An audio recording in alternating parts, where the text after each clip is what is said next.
Let's break down the core idea behind this paper. Retrieval augmented generation for knowledge-intensive NLP tasks from Facebook AI Research and University College London. By the end, you'll understand every moving part, the retriever, the generator, and the little probability trick that ties them together well enough to build it yourself. Here's the problem in one picture. A language model is a closed book. Everything it knows was frozen into its weights the day training stopped. So when you ask it a question, it just remembers and hopes it's right.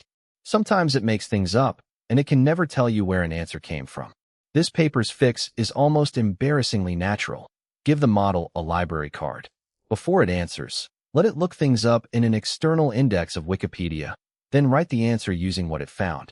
That single idea, retrieval plus generation, trained together, is what we're going to build piece by piece.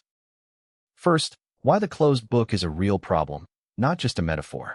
A pre-trained model stores knowledge as parametric memory, facts smeared across billions of weights. That's powerful. It's why these models feel like they know things. But it has three sharp downsides.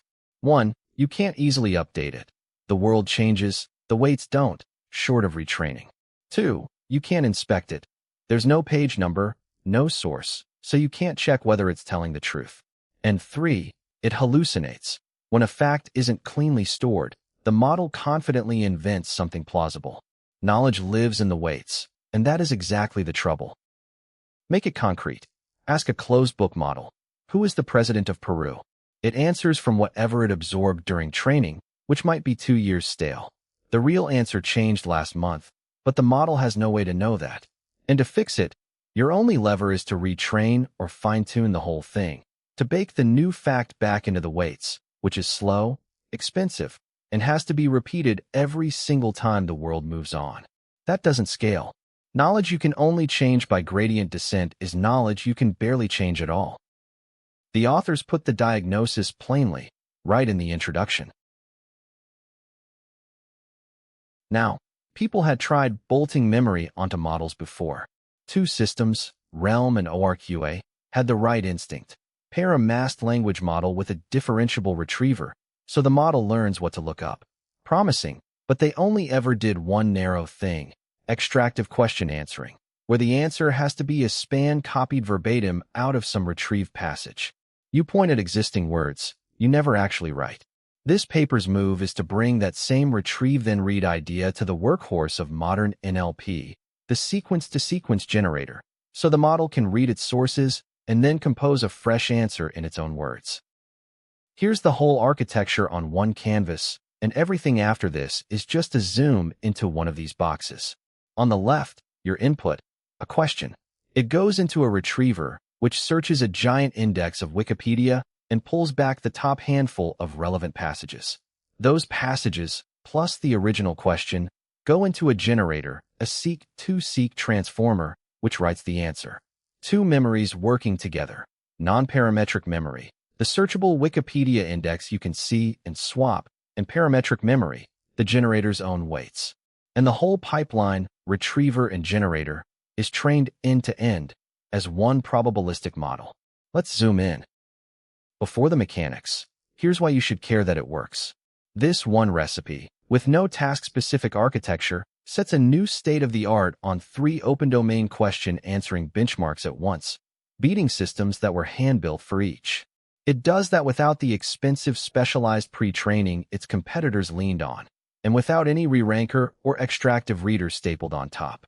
And the wild part, because it generates rather than copies, RAG can produce the correct answer even when that answer appears in none of the documents it retrieved, something a copy-span model scores a flat 0 on.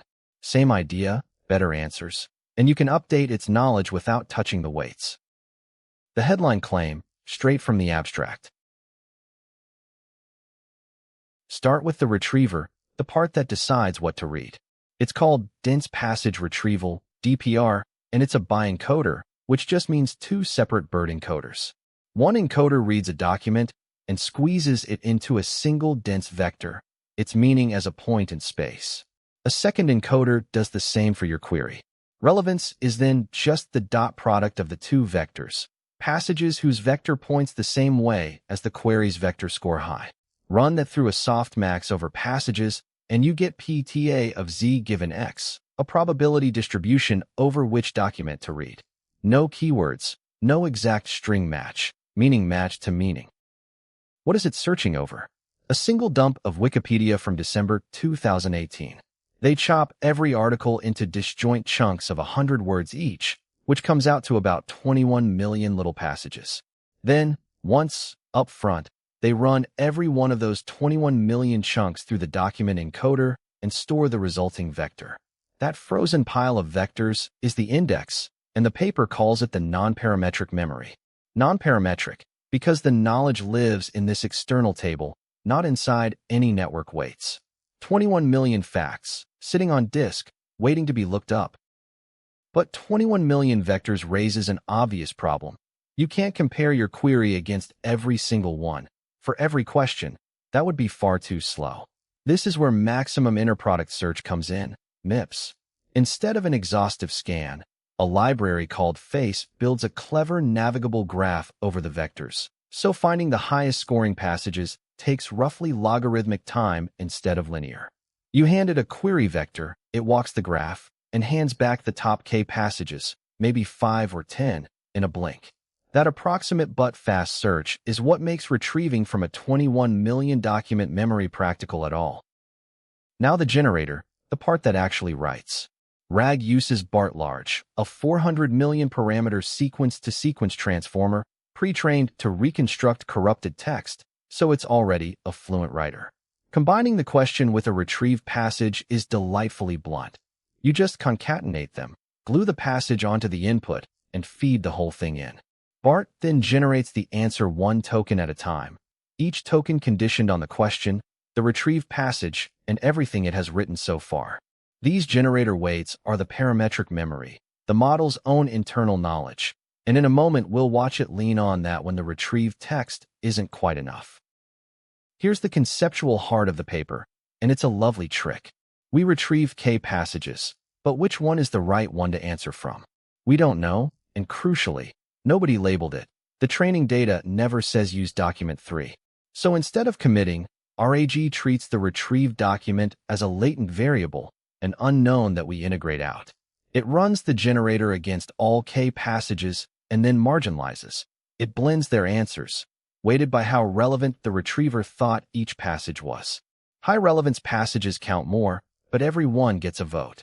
That marginalization is the mathematical glue that lets a retriever, with no labels of its own, learn from the generator's success. There are two ways to do that blending, and the difference matters. The first is RAG sequence.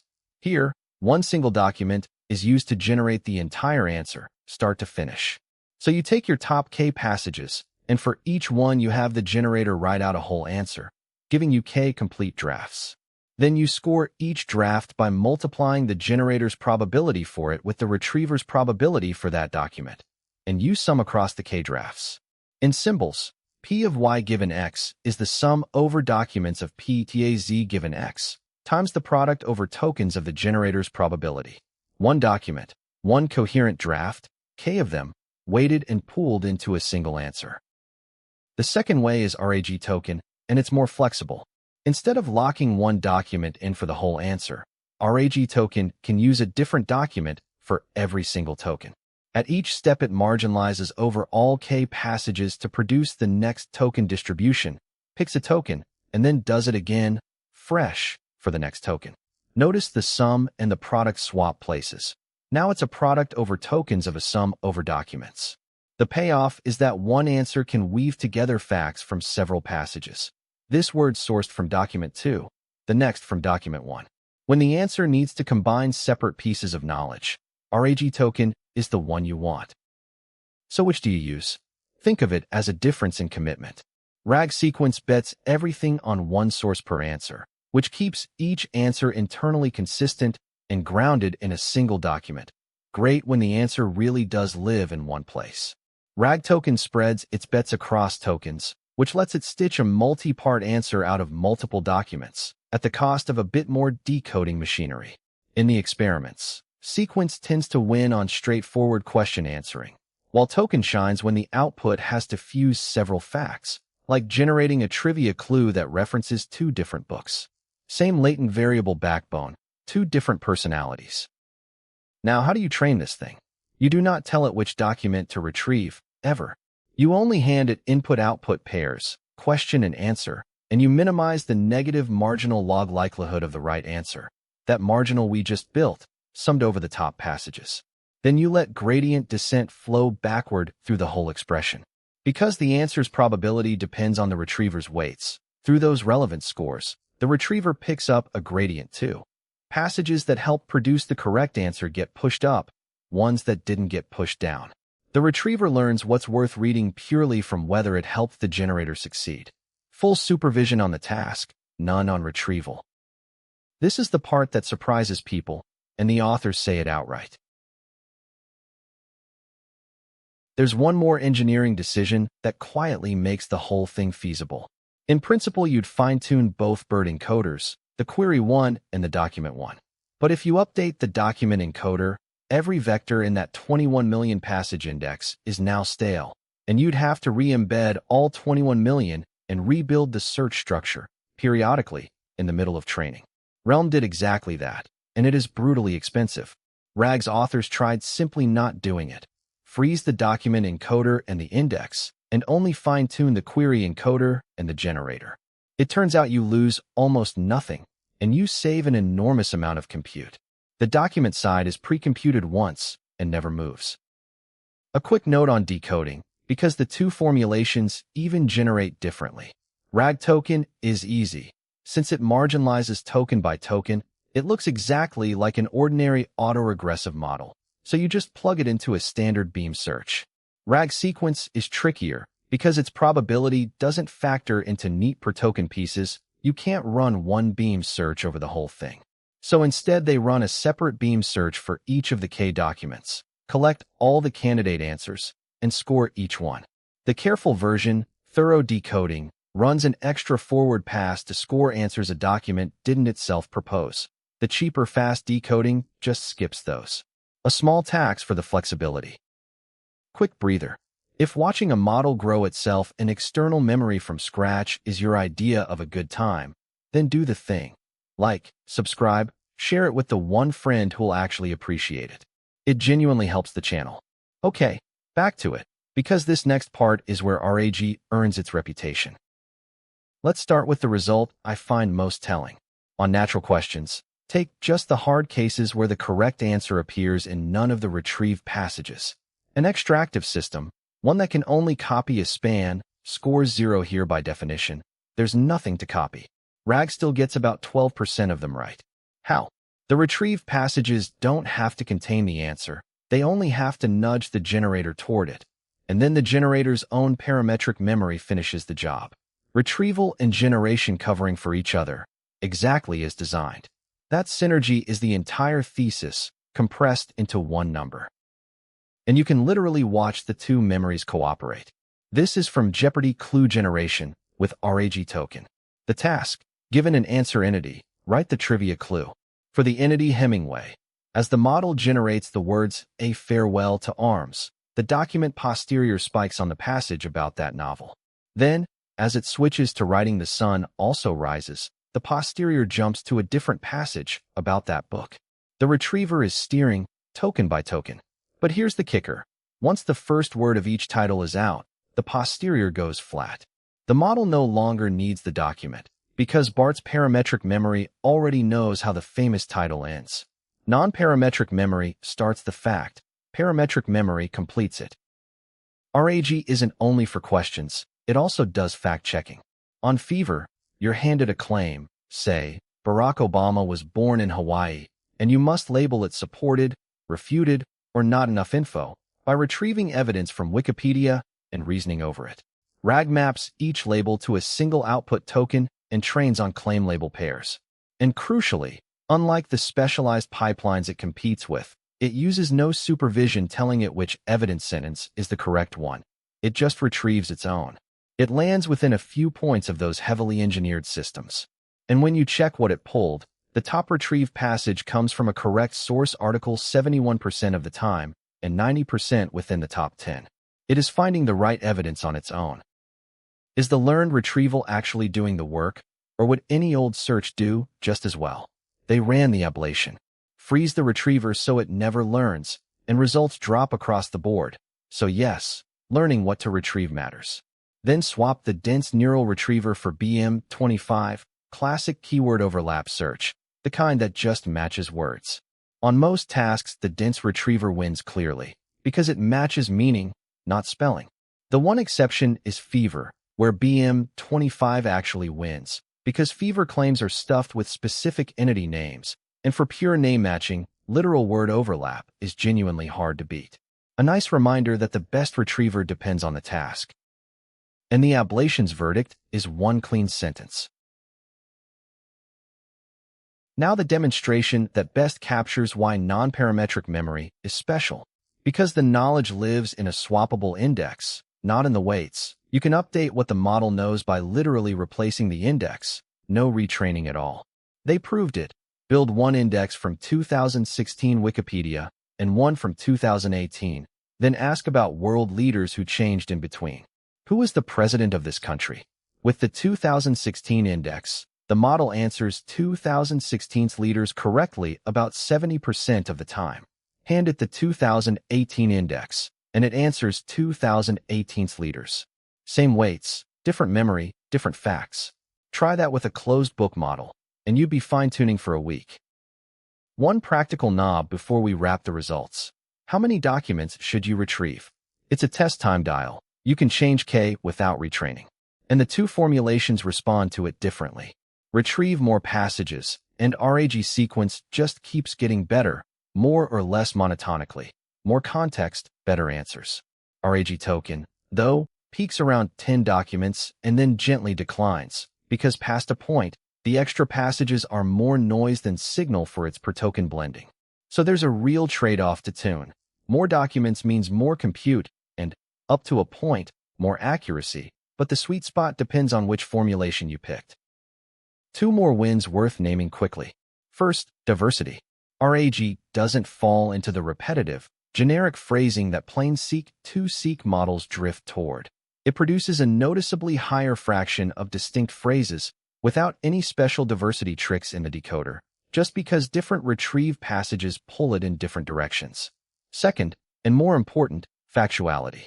In a head-to-head human evaluation on Jeopardy generation, judges rated RAG's output more factual than the BART baseline 43% of the time, versus just 7% the other way. Grounding the generator in retrieved text measurably cuts down on confidently wrong nonsense, which was, of course, the entire point. It's only fair to name what RAG doesn't solve. It hallucinates less, but not never. If the retriever pulls the wrong passages, the generator will happily write a fluent, wrong answer on top of them, so retrieval errors become generation errors. The frozen document encoder we praised for efficiency also means the document side never adapts to your task. Only the query side gets to learn. You're carrying a 21 million vector index, which costs memory and adds search latency to every query. And your knowledge is only ever as fresh and as correct as whatever happens to be in that index. Grounding is a huge step, but it's a floor, not a ceiling. Step back, because this 2020 paper turned out to be foundational.